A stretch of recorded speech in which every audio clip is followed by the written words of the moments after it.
And so we are back. What did AI say? Thank you so very much for giving me a few minutes of your time today. We have a really good question. This is going to be episode number 18. Wow. And we're going to go ahead and jump right into it with today's question. Remember, you can find us at Vicky4 dash no at Vicky L dash 4AI. Okay, here we go. Ooh, is Donald Trump a good president? Okay, let's start with Chatgpt. Whether Donald Trump is a good president depends on the criteria used and personal or political perspectives.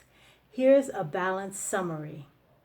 Supporters often cite economic growth before the COVID 19 pandemic, including stock market highs and low unemployment rates, tax cuts through the 2017 Tax Cuts and Jobs Act, deregulation, especially in energy and environmental policy, judicial appointments, including three Supreme Court justices, foreign policy moves such as initiating dialogue with North Korea and pushing NATO allies to increase defense spending. Critics often cite the handling of the COVID 19 pandemic, which many view as inconsistent or ineffective, impeachments, twice by the House, although he was acquitted both times, rhetoric and behavior, including false claims about the 2020 election and divisive language, Capitol riot on January 6, 2021, which critics argue he helped incite, environmental rollbacks and withdrawal from the Paris Climate Agreement. In short, evaluations of Trump's presidency are sharply divided. Those who prioritize conservative policies and economic performances may rate him favorably, while those concerned with democratic norms, rhetoric, or crisis management often view his presidency negatively. Okay, so that was ChatGPT. Let's check out what Deepseek had to say. Of course, Deepseek has quite a bit more detail. Just a reminder of the question, is Donald Trump a good president? The question of whether Donald Trump is a good president depends on one's political perspective, values, and priorities. His presidency, 2017 to 2021, was highly polarizing with strong opinions on both sides. Here's a balanced look at some key points from his tenure. Arguments in favor of Trump's presidency. Number one, economy pre-pandemic. A, the stock market reached record highs and unemployment hit historic lows, especially for Black and Hispanic workers. B, deregulation and corporate tax cuts. 2017 Tax Cuts and Jobs Act were praised by businesses, of course. 2, judicial appointments. A, appointed 3 conservative Supreme Court justices, Gorsuch, Kavanaugh, and Barrett, and over 200 federal judges, reshaping the judiciary. 3, foreign policy. Brokered the Abraham Accords, normalizing relations between Israel and some Arab nations. B, took a hardline stance on China, trade war and sanctions, and North Korea, unprecedented meetings with Kim Jong Un. Okay, 4, energy and deregulation. Promoted U.S. energy independence, supporting fossil fuels and rolling back environmental regulations. 5, populist appeal. Hits America First agenda resonated with voters frustrated with globalization and political elites. Okay, arguments against Trump's presidency. 1, divisiveness and rhetoric. A, frequently criticized for inflammatory language, attacking opponents, media, fake news, and undermining trust in institutions. B. Impeach twice, Ukraine pressure campaign, and January 6th Capitol riot. 2. Handling of COVID-19. Downplayed the virus early on, clashed with scientists, and faced criticism for inconsistent federal response. 3. Immigration policies. Family separations at the border, travel bans targeting Muslim majority countries, and harsh enforcement drew widespread condemnation. 4. Trade wars. Tariffs on China and allies EU Canada had mixed results, hurting some U.S. farmers and manufacturers. 5. Erosion of norms. Repeatedly challenged democratic norms, refusing to concede 2020 election, pressuring officials to find votes. Okay, Deepseek has a conclusion. Supporters argued Trump was a disruptor who delivered on promises, tax cuts, judges, deregulation, and challenged the status quo. Critics view him as a threat to democracy, citing his norm-breaking behavior, divisiveness, and handling of crisis. Whether he was good depends on which aspects of governance one values most. His presidency remains one of the most debated in modern history. Okay, I found both of those viewpoints extremely interesting. Okay, so moving right along, how does any of this affect our daily lives?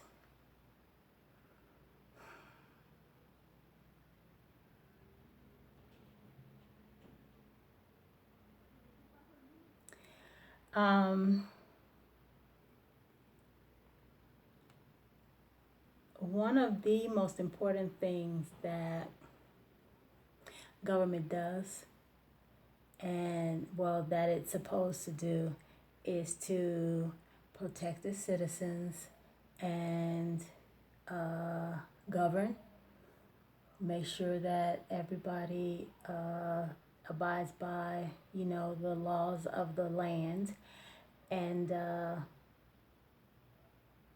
make sure that everybody has an opportunity to work and to make money to provide for their families.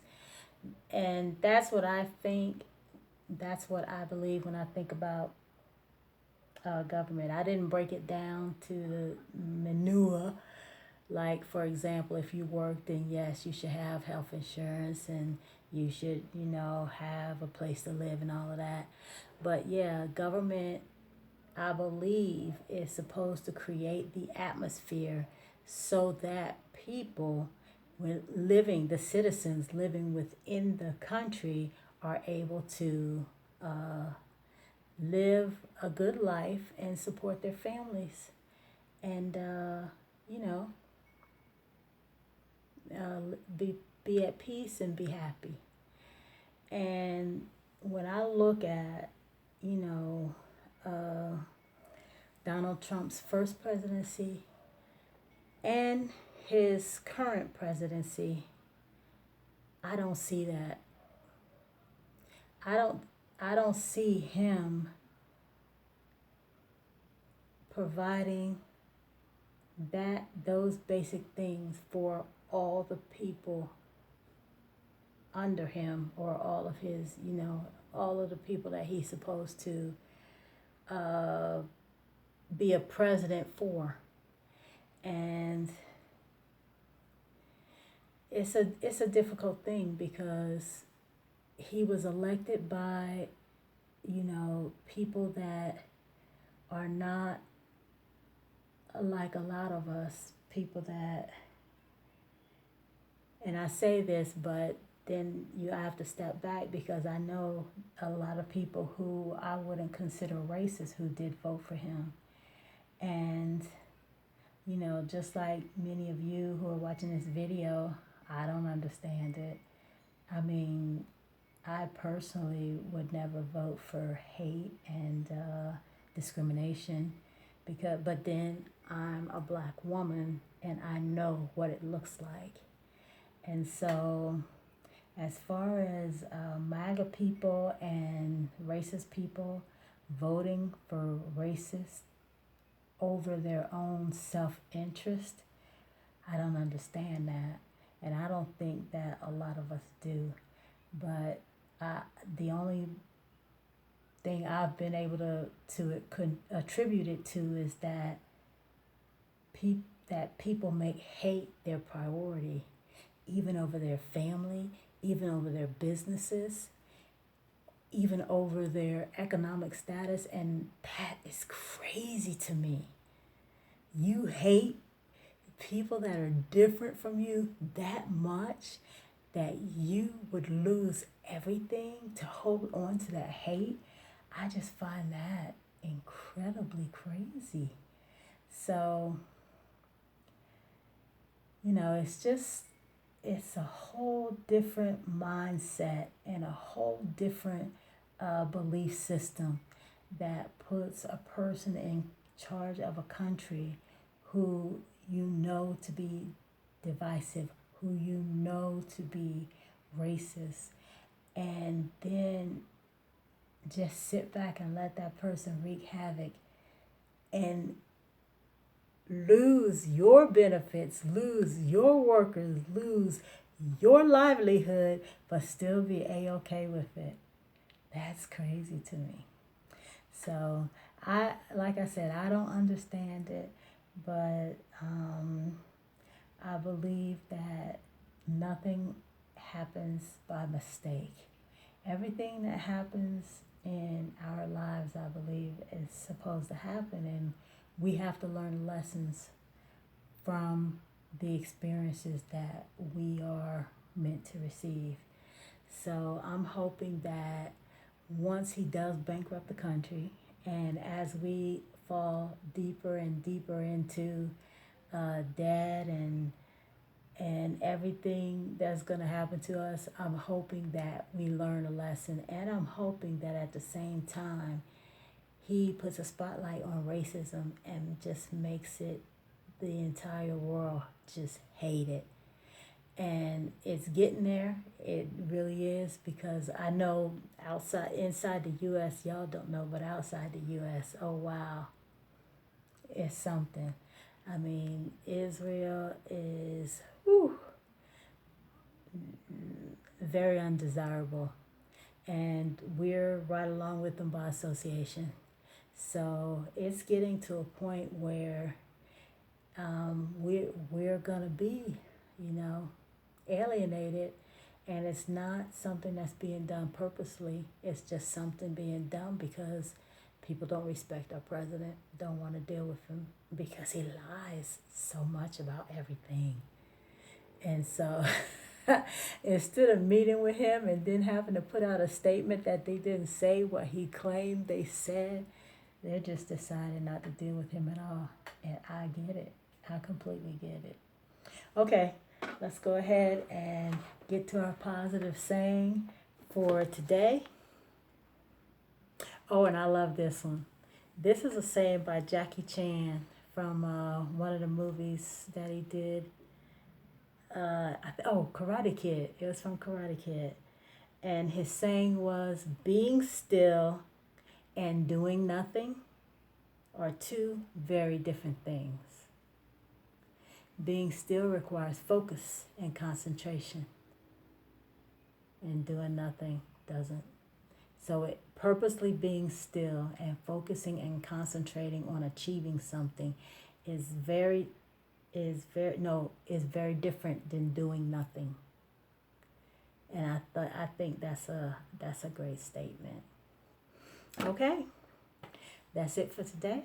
Thank you so very much for coming back to the channel, and I hope to see you for the next episode. Peace.